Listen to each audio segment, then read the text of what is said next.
Good afternoon, everyone, and welcome to Conversations by PrimaryBid Volume 2, the second in our series of webinars. We're increasingly committed to delivering investment content to our users and helping subscribers stay engaged with the companies that they have supported. We're trialing this in a number of different formats and at different moments in the investment journey. Sector pieces that are intended to provide a baseline of knowledge in areas where we think there will be activity, content that is specific to a transaction, and finally, connectivity and engagement between companies and their shareholders after a deal. Do let us know if we're doing a good job and where we could improve. Send any ideas to conversations@primarybid.com.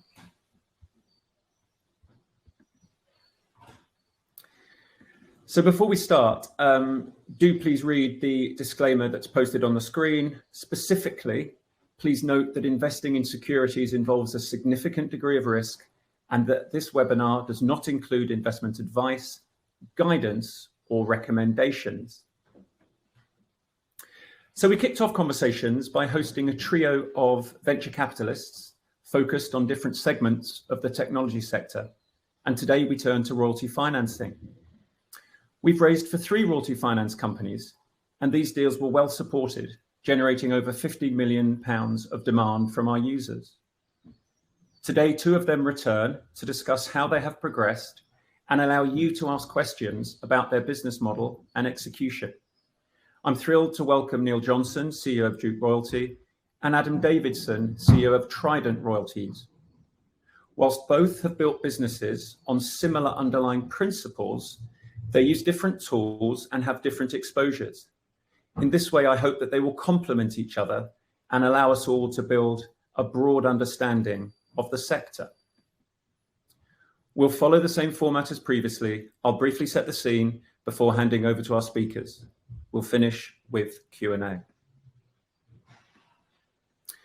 So what is royalty finance? And I want to choose my words really carefully here, differentiating between a traditional royalty, core to the Trident model, and corporate royalties, which are the focus of Duke. Underpinning both is the extension of a lump sum to a third party in exchange for a series of payments.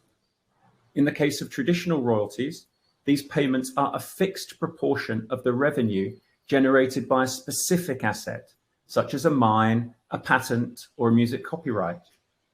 Corporate royalties are more akin to a mortgage with fixed duration and initial yield, albeit one that varies with the revenue of the borrower. Let's explore this further with Neil and Adam. I know it's a point that a number of you have raised in advance of this webinar, so it's worth highlighting. So what makes royalty finance attractive to both the lender, known as the holder, and the borrower, known as the payer? Well, from the holder's perspective, the implied yields are at a substantial premium to a traditional credit, often in double digits. In addition to this higher return, the risk to the holder is mitigated by 2 things. First, the payment is drawn from revenue and therefore before operating expenses and capital expenditure. In this way, the royalty holder is amongst the first to be paid. Secondly, the royalty typically ranks senior to other liabilities and is secured, meaning that the holder has a claim on the asset in the event of default. From the payer's point of view, the funding has a long duration with no bullet or lump sum repayments. Contrast this with traditional debt financing and how it removes refinancing risk, bringing operational and strategic flexibility. Finally, because the payments are typically linked to revenue, in many instances, they flex with the borrower's ability to pay. It's worth also noting that for both of the stakeholders, the funding prevents dilution. The payer's not issuing equity and therefore retains ownership. The cash flows to the holder are maintained irrespective of future funding decisions by the payer. So why has royalty finance grown so rapidly? And there are 2 key factors here.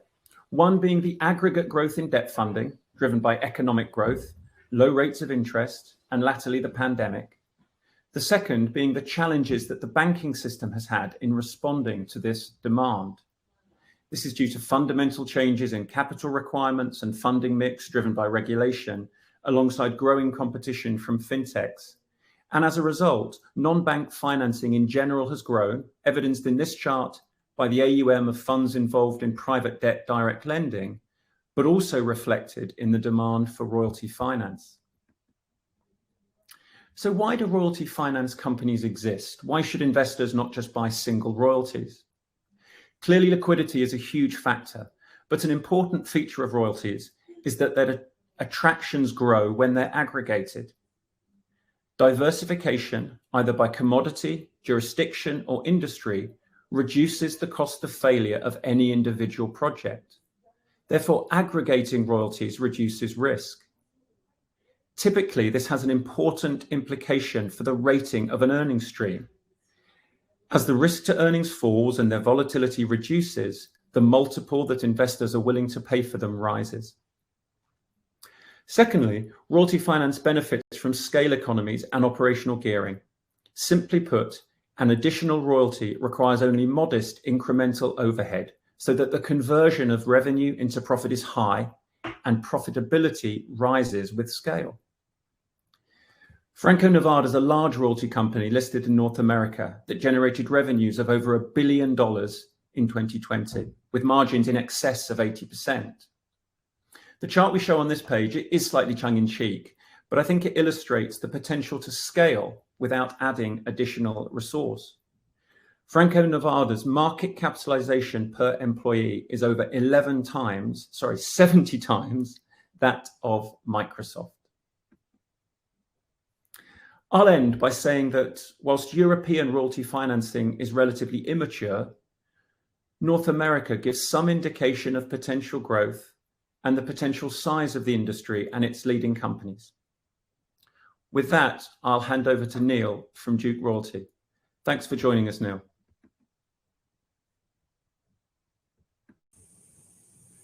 Thank you, Nick.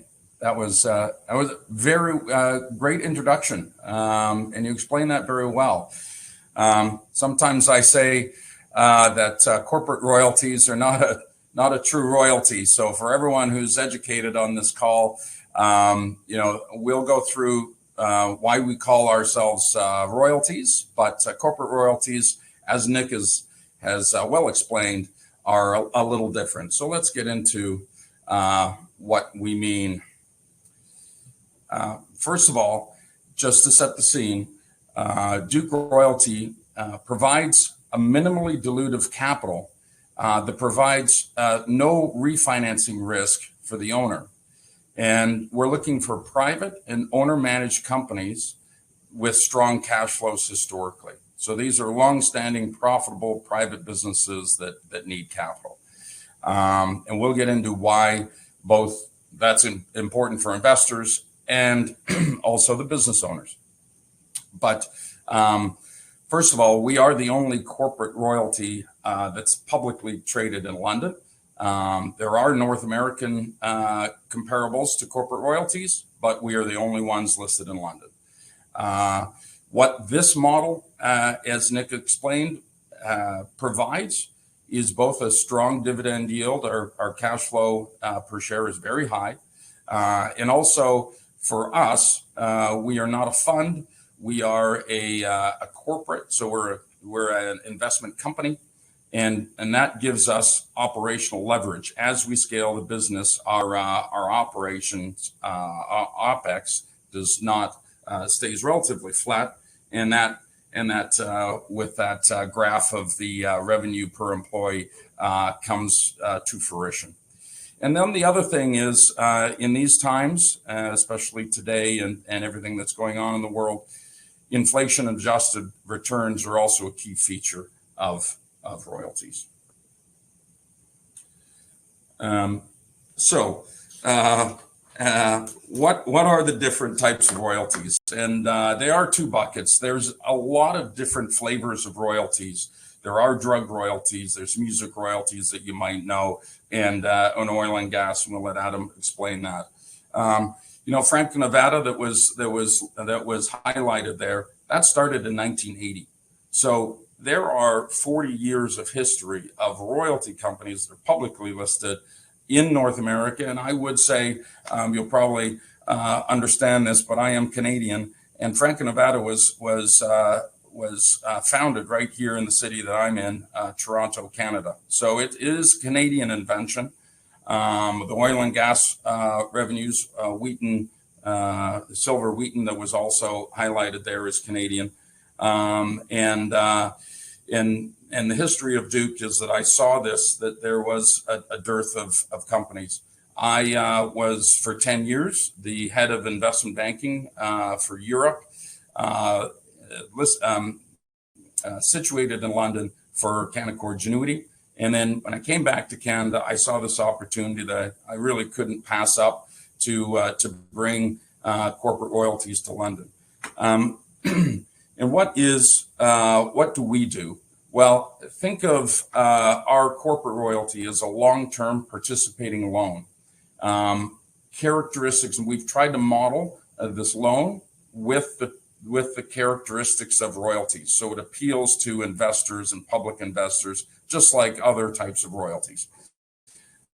So again, a lump sum of capital, which Nick explained. We have a 30-year term, which akins to your mortgage. You're putting a mortgage on your corporation home. What is distinct is that although it's revenue linked, we adjust only once per year, and we collar both up and down 6% of the currency that any one company will pay us year to year. So we start on average. If you think about we giving 10 million pounds as a lump sum, we will ensure that our royalty starts at a 1.3 million pounds per year coming back to us, and that includes amortization, includes everything that our return is built into that lump sum, into that monthly payment. So therefore, there is no refinancing risk because everything can be for the business owner serviced out of the current cash flow and without a need for an exit event, which really is the feature of all royalties. You never have to pay the capital back all at once. And we are not a private equity firm that wants to, return capital back to our investors, and therefore we need to sell the business for 3 times we bought it for in 5 years, which is very hard to do, as you can see from some private equity big portfolios. Now, just like your home mortgage, you don't actually have to, keep this for 30 years. You don't have to live in your home for 30 years when you take out a 30-year mortgage. You can refinance this out, but the control of the refinancing event is in the hands of the business owner. That's what's appealing to our royalty partners, as we call them. Next slide. We will. This is, as I said, an established financing solution, but we're not all things to all people. People want to sell their business; they'll go to private equity.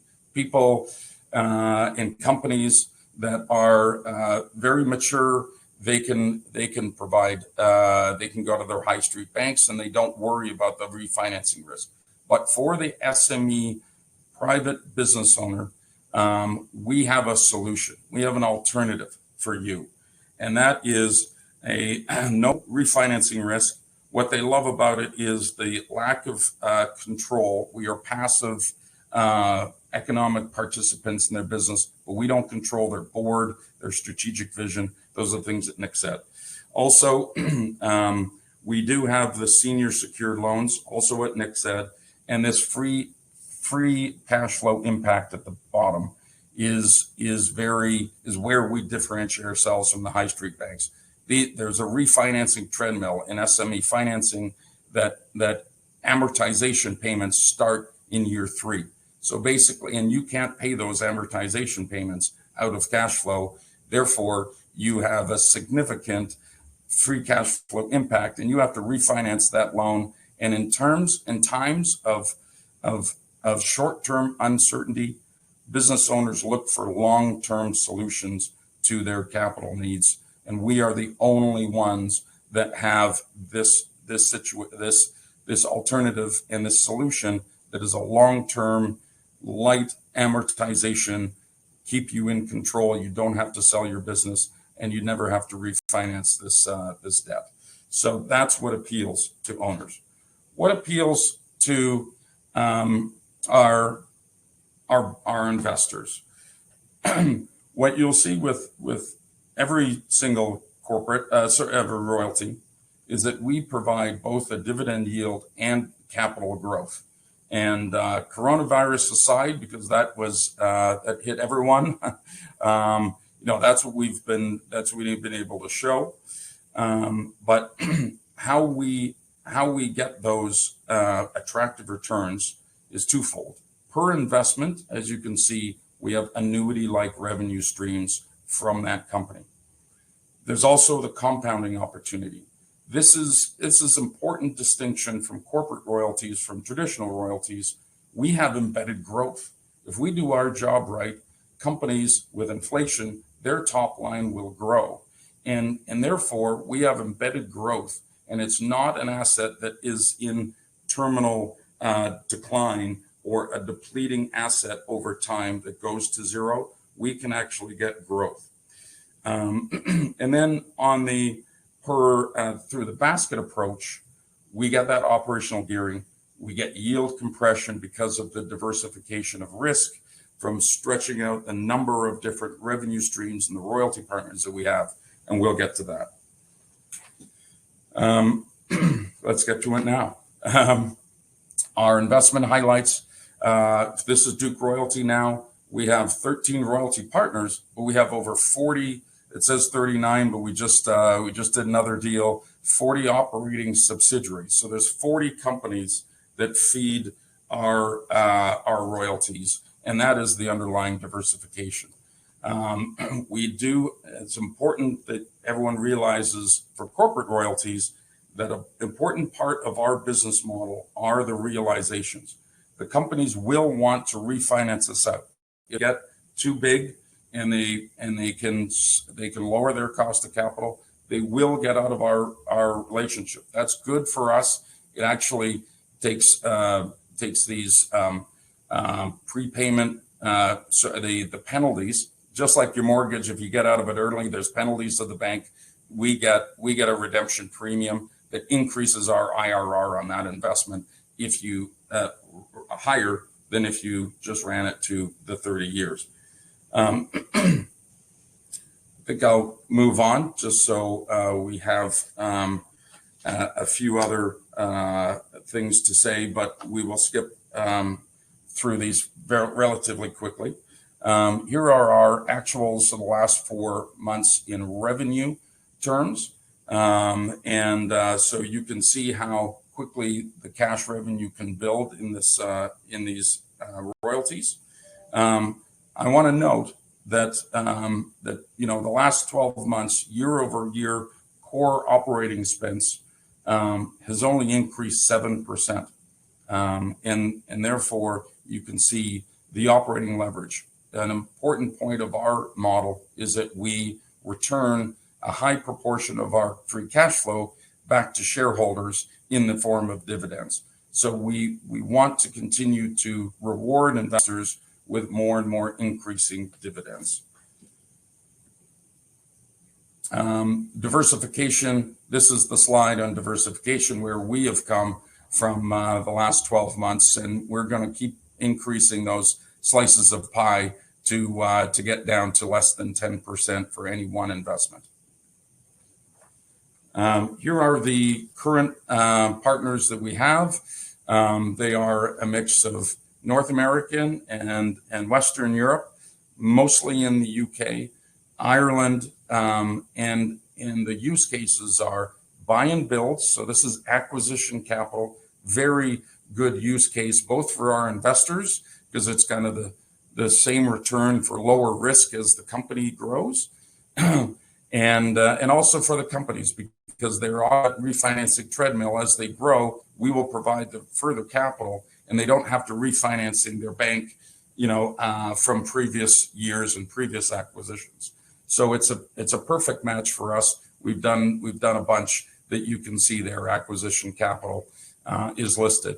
And also MBOs, if there's a management team that now can own the company, that produce great cash flow returns, we can back management and they can own a majority of the company. You can see that we do have equity stakes, and we gain equity stakes through negotiation, but it does not affect our returns. Our cash returns, those are basically free sweeteners to our eventual IRRs. You might think, how can we be experts in every industry? I think this slide shows that we do have an approval process, that we produce due diligence reports. We have a long-standing partnership with McKinsey, is the world's largest management consultant company. I'm sure everyone's heard of McKinsey, but they bring their proprietary knowledge on any sector that we look at, and they give us the commercial due diligence. The funnel is large because the top of the funnel is now small to medium-sized businesses, and that is what we found was the key, which is we're not pigeonholing ourselves to one industry and one commodity or one sector. There's huge companies doing pharma and mining royalties, but we are the only corporate royalty company that's active in Europe. And as you can see, it's gaining traction, and we are the first mover and the leader in Europe. I'm not going to dwell on this, which is really the how big this market is, 800 billion in private debt. But what's important is, the SMEs are looking for alternatives. The internet has widened their. It's just more and more business owners just don't go to the high street banks and ask for a loan. Every crisis just reinforces the fact that when the banks when a crisis happens, the banks aren't there for the small business owner. And as I said, we are the only long-term capital that is for the business owner. That's our deployment schedule, so you can see that we think we have a bigger and growing opportunity. We've been backed by the global funds.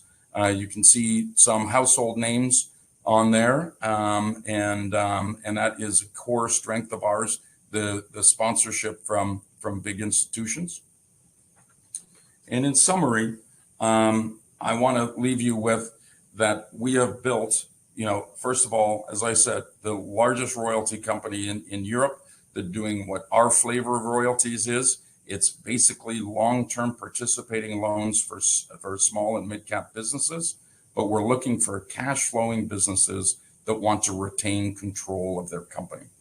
And with that, we have proven over the last 5 years, we've been a public company now and we've been investing for 5 years.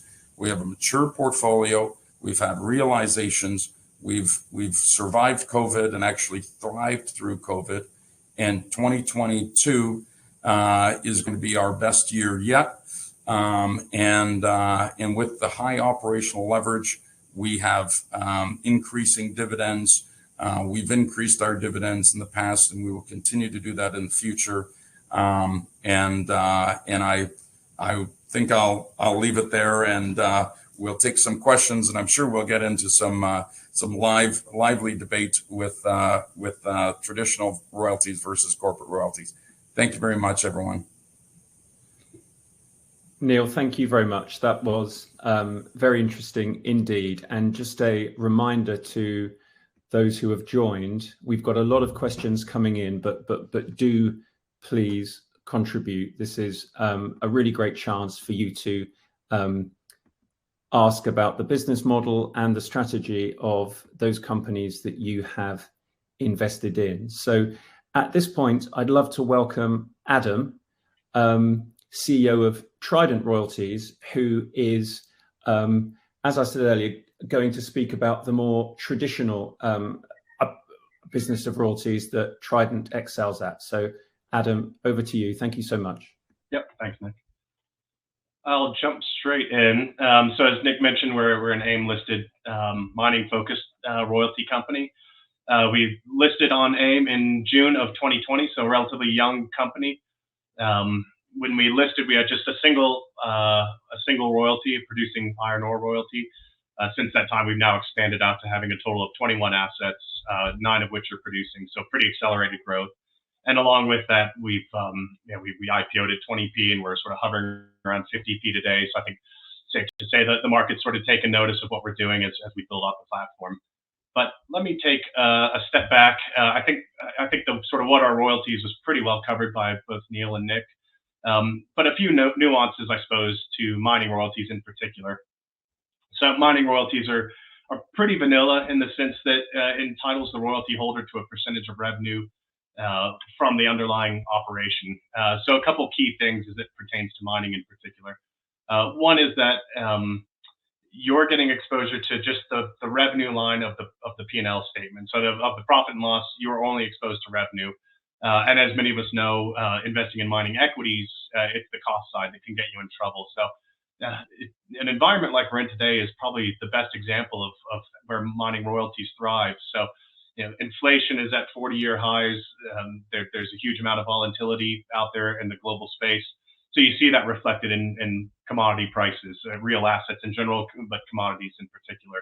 So we've seen copper and gold and battery metals really go on a tear with regards to pricing. So royalties give you exposure to that because we're exposed directly to the revenue line item. But with inflation, what you tend to see is that there's a bit of a lag, but OPEX of the underlying operations also ticks up. Oil's now north of $100 a barrel. Most mining operations spend 10 to 15% of their OPEX on diesel. So there is a bit of a lag, but you do see eventually those equity margins sort of regress back to their sort of historic norms. Royalties don't have that sort of issue because we're only exposed to revenue. So we get the uptick from the commodities in a very derivative-like manner. We get the exposure to the uptick in commodities, but not exposed to the cost element, or only in as much as if the operation becomes uneconomic and collapses, then obviously the revenue line ceases. But outside of that, if you get royalties over good defensive assets that will stay in production, then you're getting that direct exposure to the commodity, to the commodity price, which is what most investors want. Now, the reason many investors invest in mining equities versus just buying an ETF, getting you exposure to the metals, because they also want the asset outperformance. I think it's north of 70% of all mining operations extend their initially planned mine life or expand production along the way. So you want to get exposure to that asset level performance, and royalties give you that as well, obviously. If the miner reinvests in the project and drills it out and has exploration success, or they expand the production profile or extend the mine life, the reason people invest in mining equities, well, we get exposure to that because that all boils down back to the revenue line item, which we have exposure to. So you kind of get the best of both worlds, the sort of upside exposure of equity, but protected from cost along the way. In addition to that, royalties, depending on the jurisdiction, tend to be tied to the land package or the tenement that underpins the operation, such that oftentimes they survive bankruptcy. So effectively, once they're put over a certain property, they're there in perpetuity and they don't go away. So a very secure instrument as well. So the question then is what exactly is Trident doing differently? Because there are a number of other mining royalty companies, to the tune of circa 70 billion in market cap in the global space. I think this slide really sums it up neatly, those two donut charts. On the top, you'll see the mining sector by revenue, and you could do revenue or market cap, but roughly you get the same outcome, which is that the sector is about a third precious metals, a third base metals, and a third bulk materials, increasingly battery metals, and then industrials. And yet the mining royalty sector is still very, very dominated by precious metals focused companies. Part of this is the origination of mining royalties in general is North America. As Neil said, Canada was sort of the home of mining royalties. So very North America focused and very precious metals focused. And then you got quite a few companies that are sort of replicating the success of some of the initial companies, the Francos and Wheatons and Royal Gold that sort of started early on. So what you find is that particularly when you remove a couple of the big single assets sort of flow through royalty codes, is that north of 95% of the mining royalty sector is focused on precious metals. So effectively focused on that 1/3 of the mining sector. whereas there's only less than $1 billion in market cap of mining royalty companies that are focused on the other 2/3 exclusively. And then what's completely lacking from the space is a mining royalty company that provides investors with exposure to the entirety of the sector, an almost index fund-like exposure such that an investor can hold a single share of Trident as sort of their go-to investment, saying, I like royalties as my means to get exposure to mining commodities, and Trident is the only company that gives me exposure to the full depth and breadth of the mining sector. Now, obviously, we're a young company, so we're not quite there. That said, we're moving pretty aggressively in that direction. You'll see here, since inception, we've done a total of 10 transactions over 21 assets. I flagged we started with an iron ore royalty. We now have exposure to iron ore, copper, gold, and most significantly to lithium, a key battery metal, and obviously looking to continue to expand on that exposure. Sorry, before flipping on, it's obviously nice to flag that that the share price is moving up and to the right. That's what we all want to see. And it doesn't show up great on there. It's in yellow, but the volume is also significantly increased. So we're getting a lot of good institutional investors on the register. I think we're getting traction in the space. Since the beginning of this year, we've been trading on average about 700 to 800,000 shares a day. It's a good sort of $500,000 US plus per day. So investors can get in and out of this stock, get the exposure they want. It's become a very liquid name, which is pretty encouraging. This is a quick snapshot of our portfolio. I do want to leave plenty of time for questions, so I'm not going to go asset by asset, but I will go through a few slides and just touch on some of the key assets to give you a flavor really of how we're sourcing these deals, the sort of return hurdles we're looking for, how the economics look, that sort of thing. But I will flag on this map, you can see there's quite a smattering across the globe and across various commodities. In particular, we focus on good mining jurisdictions, so the likes of Canada, the US, Brazil, Australia, and even jurisdictions like South Africa and Zambia are very well-established mining jurisdictions, and importantly for us, have a good legal framework for royalties. So a jurisdiction like Zambia may not be everybody's sort of first port of call, but that said, they're a significant copper producer, common law country where you can register the royalty with the Ministry of Mines such that it does survive bankruptcy and is there in perpetuity. All that sort of key stuff that we want out of these instruments. So touching on our biggest asset by far is the Thacker Pass lithium royalty. So in terms of how we sourced this deal, we acquired it from a closed-end private equity fund. So it's not uncommon for mining-focused PE funds to deploy capital in equity or mezz debt and then tack on a royalty as a kicker. In fact, before joining Trident, I worked for a mining private equity fund and did that quite often myself.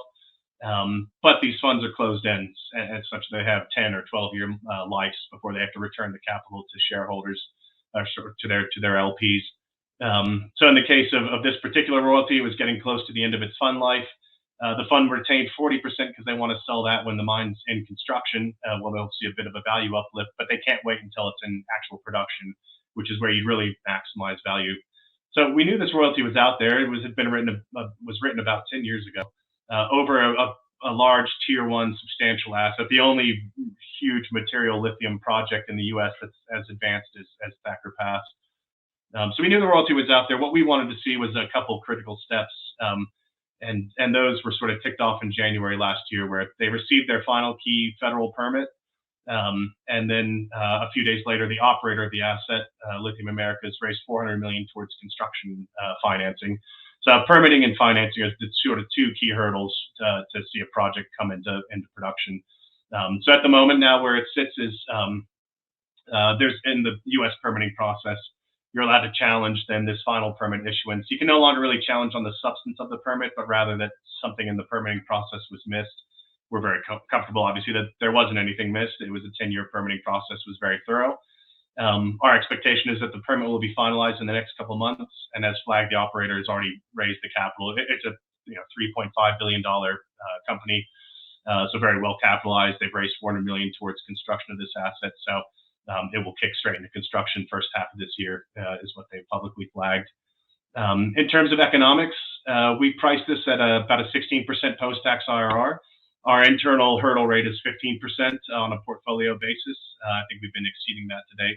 But this is a good example of then how value is added subsequent to acquisition of the royalty. So the royalty covers the entire project, plus a 5-kilometer area of interest around the project. Subsequent to our acquiring the royalty, the project operator announced in October last year that they were planning to expand the production profile by a third. So it has a staged development, stage 1 and stage 2. Both they flagged that they're going to increase by a third. So that adds significant value to our royalty. We're not equity. We don't get diluted in any way. That if there's a bigger capex ticket associated with that's sort of equity's problem. So that bumps up our base case IRR from 16% to circa 20%. And then our base case was predicated on $12,000 per ton lithium. Lithium is obviously a very critical piece of the sort of EV revolution, and is now trading sort of around $65,000 a ton. So if you took spot lithium prices on this royalty at stage 1 production profile, it'd be generating about $30 million a year, and at stage 2, it'd be generating $60 million a year. So we're not obviously banking spot to stay there in perpetuity, but anecdotally, I think that gives you a flavor of the returns associated with this asset. And probably the final thing important to note is that this is a 46-year reserve life, meaning that the mine has a 46-year life plan in front of it. The resource is 4 times the size of the reserve, so there's ample opportunity for them to further expand the production profile, or more than likely extend the mine life. I think there's a lot of comfort that this will likely be a century-long mine. Will be the only material domestic source of lithium supply in the U.S. So a strategic asset, a tier 1 globally significant asset, and we've got a royalty over the entirety of that project. So pretty excited about that one. And I think as an example of a royalty in the space, I think it gives you a bit of a flavor of sort of how we're sourcing these and what we're looking for. We do have exposure to gold as well. A lot of our Canadian peers, obviously, as I flagged, are focused on precious metals. We find that assets outside of North America or slightly smaller assets are a good way for us to get the exposure we need on a largely uncompetitive basis. And Lake Rebecca is a good example of that. It's a good free milling gold operation in Western Australia, one of the best mining jurisdictions in the world. And as sort of further testament to the quality of the asset, the operator of Lake Rebecca, Apollo Consolidated, was recently acquired by a mid-tier gold producer, Ramelius Resources. Ramelius has 2 operating hubs, but no real substantive pipeline of assets, but wants to get up to 500,000 ounces a year in terms of production profile. Lake Rebecca is now sort of their next on deck, and they flagged they want a 10-year production profile at least 100,000 ounces a year. So at current spot gold, that would be paying us sort of circa $3.5 million a year. We acquired this royalty for $5.5 million. So there are good gold deals out there that can be done. Similarly, copper is a key element of electrification. The Meboola copper royalty is one that we wrote over a project in Zambia. Because we wrote this royalty rather than acquiring it secondhand, we were able to put in some debt-like hooks, because you can get a little funky with the structure of royalties. And so in this particular one, we've got a minimum payment schedule such that we get paid $2 million at a minimum this year. It was $1.5 million last year. And we maintain this minimum payment schedule until we've recovered our initial capital outlay of $5 million. But the project then is subsequent to our putting in the royalty, raised $73 million in equity last year. So it's what you want to see, that they're out there. If you're an equity holder, that you're conscious of dilution, we applaud. The more equity they raise, the better. It means the project has more capital invested in it. It's growing into a larger project. So that's been great news. And this particular asset is looking to IPO in London this year, which will add, I think, a lot of market clarity to the performance of the asset. Finally, we acquired most recently a portfolio of gold offtakes. These are a slight variation on royalties, a bit more like a stream. I won't go into the details on this webinar, but I suppose we've got quite a bit of material on our website. And the key thing to underscore is that not only does it benefit from a rising gold price environment, but it also benefits materially from volatility in the gold space. And obviously, for better or worse, we're seeing that sort of play out, particularly at the moment. Gold is not only moving up, but it's been extremely volatile. And this was a portfolio of cash flowing assets, so added significantly to our revenue profile. This revenue profile is based on broker research, but directionally is sort of correct in terms of what we're looking for in revenue this year. And I suppose the key thing to flag here, rather than going into sort of revenue line by line, is we've been listed for just over 18 months, and this is the revenue profile we've been able to build to date. And obviously we're not stopping. So the intent is we're going to continue to build on this profile. We've now got access to, we drew down a $40 million debt facility from Macquarie Bank, one of the big resource-focused banks in the world. Obviously, there's ample capacity for them to expand that facility. So we're getting improving access to capital. We've got just shy of 20 million in the bank.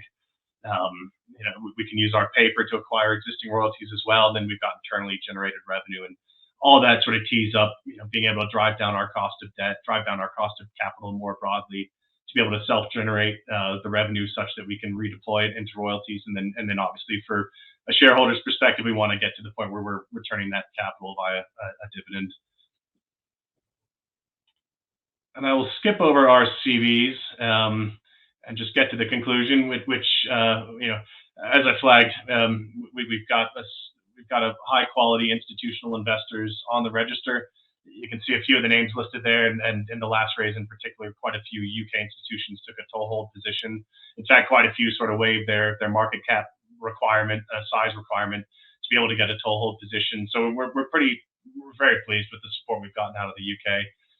We think it's a great market. It's been very receptive to what we're doing, and I think from our perspective, we're through that sort of proof of concept phase. We've demonstrated, through doing 10 deals in sort of 18 months, over 21 assets, that there's a big pipeline out there. As we get better known and we're seeing more opportunities coming our way, our access to capital is improving, the share price is responding the right way. So proof of concept is behind us. Now it's to continue to build out the platform and give that sort of diversified exposure that I flagged as our objective. So Nick, that was all I had if we wanted to pivot to questions. Adam, and also Neil, thank you so much. That was really interesting indeed. And we've had a lot of questions coming in. So why don't we get straight to them? I'll maybe start with one, which is that naturally we've spent a lot of time talking about upside in these presentations and what happens when the model goes well. Could we just talk a tiny bit about what happens when you've got something wrong, and when a business or when a commodity or when a mine starts to underperform expectations? What are the mitigating factors that or tools that you can use to ensure that investors still stay capital good? Who do you want to go first? Oh, why don't we go to you, Neil, so that Adam can have a break? He was just speaking last time, wasn't he? We'll give Adam a break. I think anyone who's followed Duke Royalty will know what happens in a downturn in the economy. We lived through COVID, and so I think there's two existential risks, right? The economy. We're picked a great day for talking about this, and some crisis in that is external, and so coronavirus or these royalties have lived for 4 years, so we've seen a lot of downturns in the economy, a lot of crashes on the stock market. Now we're going to be living through a war. So, but specifically with those economic downturns, as Adam said, historically the royalty companies are where you want to be in any sector.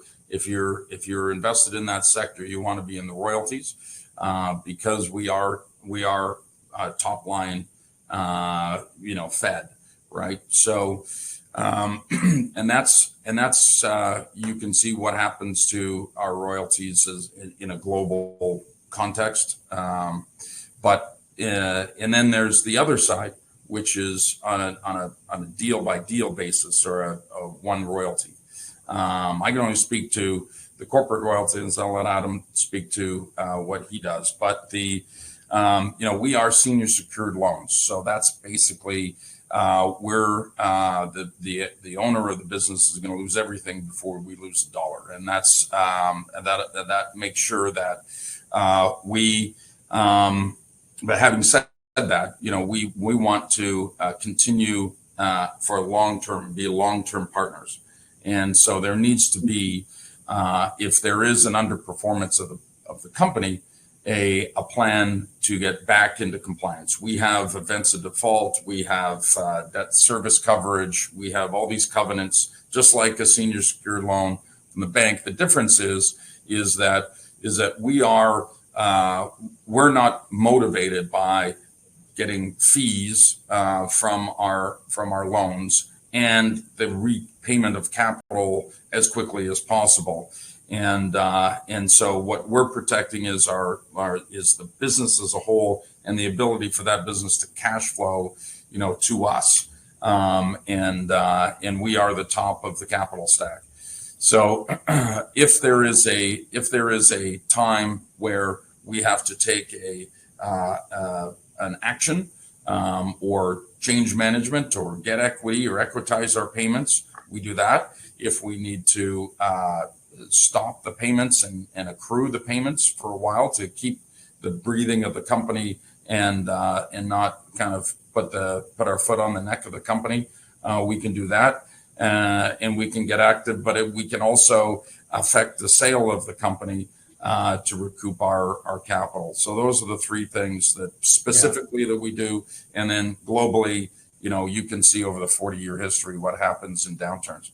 No, I understand. So you're in it for the long term, but you also have additional tools that you can use to protect the cash flows of the company until they're able to repay, or in extremis, you might choose to force sale and realize the value of your. And we look at it as the fundamental thesis of the company broken. I mean, we look at long-term cash flows of these companies and what they did in 08 and 09 and that crisis. And so we know if the management can fundamentally make this company profitable, then that's when we'll work with the company.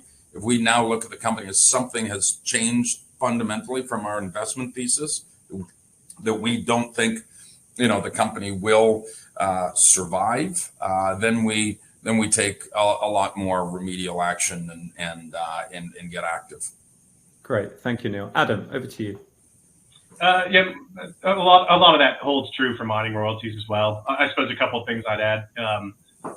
Is in mining in particular, you can look at the cost profile of a mine, and so you're putting royalties over assets that are most defensive. So, when commodity prices dip, it's the most expensive mines that shut down first. So if yours is in the first quartile of the cost curve or the second quartile, that means half the mines in the world have to shut down for that particular commodity before your mine is sort of at risk. So an asset like Thacker Pass is intended to be in the first quartile. That means a lot of global lithium production has to exit the market before that one's sort of at risk. And the other piece is then just inherent diversification of royalty companies. I mean, it's such a scalable business. We've got 4 employees, 21 assets. I like to reference Royal Gold down the road here in Denver because they're a $7 to $8 billion mining royalty company focused on gold. Have, I think, 26 employees and dozens and dozens of assets. So you also get this inbuilt diversification such that if a given asset's struggling, others are outperforming, and you get this natural diversification that sort of protects the portfolio. Great, thank you. Adam, why don't we stick with you? And we have a question from James, which is, given we've seen the scale of some of the royalty finance companies in North America, why do you think it's been slower to catch on over in Europe? It's a good question. And, it's kind of the question we got at IPO where there were two. We got it too. Yeah, we got it too. Yeah. The key question we got was, why aren't you doing just precious metals? That's what everybody else is doing. And then I'm looking forward to your answer here, Adam. Why hasn't it come to Europe? I'm not sure I have a great answer because it's been working well for us. We listed in London, but the market's responsive. The share price is moving in the right direction. We're relative to our direct peers, we're way more liquid. And actually, on a proportional basis, even relative to the mid-tiers and majors, we're more liquid on a proportional basis. So I don't have a good question or a good answer for you. Really the priority then for us is to build out the platform before the window sort of closes and we see more competition. Is kind of the way we're approaching it. Yes, understood. And Neil, it sounds like you would agree with exactly what Adam said. Yeah, listen, I was in London. I was head of investment bank for Canaccord for 10 years. We took a lot of Canadian companies and dual listed them during my time to London. And I think London's more adventurous than it was 20 years ago in terms of what types of companies that they'll back. And this is a proven now investable sector for public investors. There's a lot of money around, and also, as Adam said, there's not many people doing it. So if there's 12 people in Denver that have listed on NASDAQ, why do they have to list in London in order to do it? There's not many people that are going to do this. So it's not like those thousands of people that are going to spin off and do their own thing. It's been really North American based, and we're here to share it with all the London and European investors. Well, that's very generous of you. Thank you. I have a question, two similar questions actually that have come in from Chris and Edwin, and I think this is directed at Neil, but once Neil's answered, I'm going to slightly modify it to incorporate you, Adam, too. The question to Neil first is, what is the frontier of royalties? Are there royalty generation possibilities in technology and software companies or renewable energy tech patterns? Well, if anyone wants to start a royalty company, there is really there's what's called SaaS financing. So that hasn't come to London yet, but in the U.S. there's business development companies that do these software as a service. So there's a huge recurring revenue base, and they do revenue-based financing on those type of companies. There's lighter capital. There's a number of different companies that do that type of royalties. So revenue-based financing is in the tech sector, mostly that because you really have, and there's some horror stories too. One that I won't talk about, but it tried to do small cap technology, high growth businesses, but it's if you're venture capital, it's hard because 80% of the companies won't work out in those startups. So we don't do anything like that, and the royalties aren't suited for that. But SaaS companies are.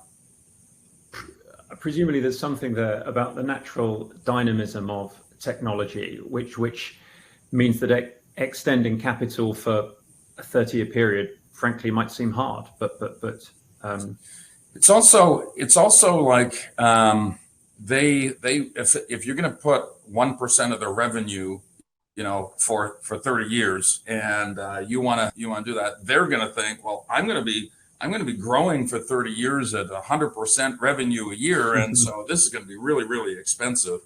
And so if you can finance your company at 10 times revenue and equity and not give away much equity, that's a better bet for you. But where we play, these companies are 4 to 6 times EBITDA. That's where they transact if they sell and whatnot. So we're in the boring, steady growth businesses, cyclical as well, so that the business owners know that, hey, in the bad times, Duke Royalty is going to be with me taking pain. And I think that's key because they've lived through 08, 09, 010 when the banks weren't there for them, and we are. So great, thank you. Adam, I'm going to slightly evolve that wider question. You were very clear about how the majority of royalty companies traditionally in the metals and mining space had focused on precious metals, and how you've been arguably much more forward thinking in having a more diversified portfolio. Are there any metals that you would avoid, and for what reason? And I guess at the back of my mind, I have this idea that people's perception of long-term demand for certain metals has probably changed quite a lot in the last 2 to 3 years. If I think about thermal coal or others, so are there any commodities that you would choose to avoid, and why? Yeah, so we're very clear we don't do fossil fuels, so we don't do coal. Outside of that, we'll do any mining commodity. In fact, that's one of I think our key strengths is if you're a purely precious metals focused royalty company, when the price skyrockets, you're sort of stuck. Either you just don't do deals because you don't see the margin in it. But as a public company, that's not a very appealing proposition to sort of sit on your hands for a year. So what you end up doing is doing subpar deals, whereas we can pivot to other commodities in the sector. Yeah, I'd say, and with regards to mandate, we're open to any mining commodity. Clearly, though, battery metals and base metals with a battery angle to them, particularly copper, nickel, that's where we see a lot of opportunity.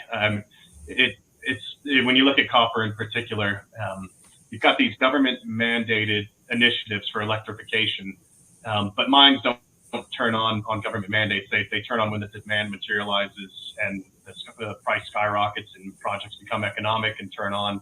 That's why you have mining, commodity cycles.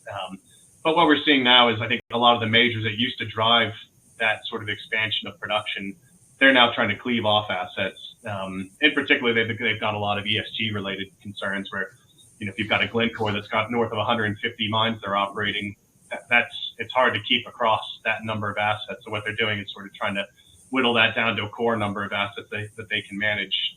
So when you've got this sort of wall of copper demand coming, it's going to come from the sort of junior and mid-tier sector by and large. And that's where being able to write new royalties to finance those projects, we see a huge amount of opportunity. So, we're happy to get some precious metals exposure. You can sort of see it playing out for us well at the moment. We're happy to delve in pretty much any commodity, but it's the base and battery metals where, if we're being forward thinking, that's where we want to get exposure to. Thank you. Now, gentlemen, I'm very conscious of your time and the time of our guests. Maybe I'll just ask you one more, if that's okay. This question has come from Chris. It's aimed at Adam, and I'm going to ask Neil maybe a slightly naughty derivative of that question. Now, the question for Adam is: could you talk a bit about your likely dividend policy? And whilst you move on to answer that, I'll give Neil time to think about my question, which is, in the context of these huge opportunities, why would you want to pay out any capital at all when you could reinvest it at such attractive rates? So Adam, why don't we start with you, and then we'll jump on to Neil. Yeah, sure. I think part of one of the challenges of growing so quickly is, you saw our revenue sort of numbers, broker forecasted. It sort of demonstrates a more than tenfold increase in revenue from last year to this year. We've got debt to service, but the G&A hasn't changed appreciably. So yeah, then it's what do you do with that free cash flow? Do you reinvest it into new assets? We are still a growth company. That said, we do have a prerogative to try to return some of that to shareholders. So it's something we're actually kind of grappling with now, is when is the right time to implement a dividend policy? You don't want to put in a sort of purely token dividend. So when you do initiate, you want it to be something that's meaningful. So, it's something that actually we're working on at the moment, doing a bit of analysis and discussing with the board, and something I think we'll be able to provide some clarity on over the next sort of 12 months or so. But clearly, I guess the key thing is we're moving in that direction. We went from sort of very minimal revenue in 2020 to about $1.5 million in revenue last year to forecasting north of 15 million this year. So, with that, clearly dividends are on the table as something we can consider. Thank you, Adam. That's very clear. Neil, over to you. Yeah, well, I'd say it's we took a strategic decision day one to appeal to investors that wanted a dividend, so there is the numbers. I'll go through the numbers, but I'm a large shareholder. We financed seed round with myself. Charlie Brooks, our executive director, really founded the company. Then started institutionally financing the business without any revenue at the time.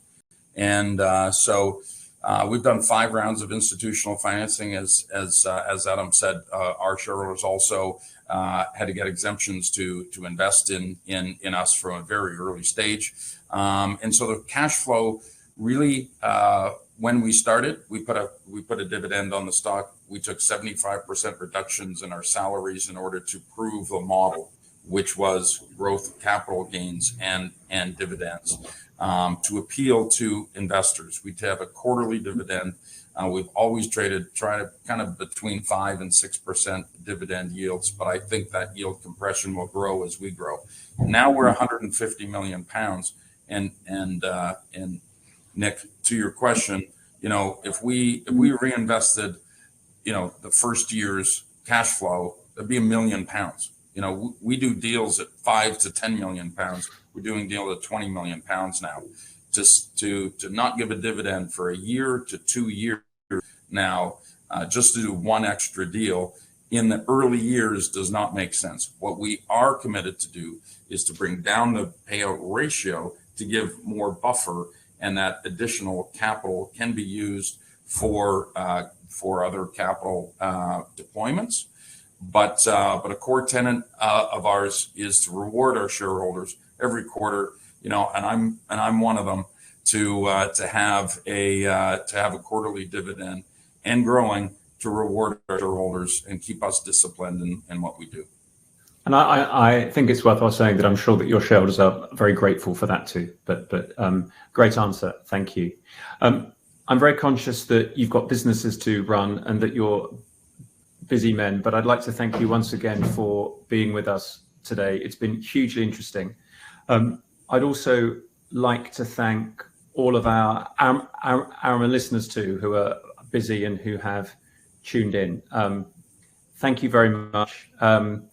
Do look out for our next event in March, where I hope that you two might tune into now that you've seen what it's about. But honestly, that was really interesting, and I think that you both did a superb job of lifting the lid in the rise of royalty finance. So we will close there, but thanks again. Thank you very much. Thank you much, everyone. Yep. Thanks, Nick. Thanks for organizing.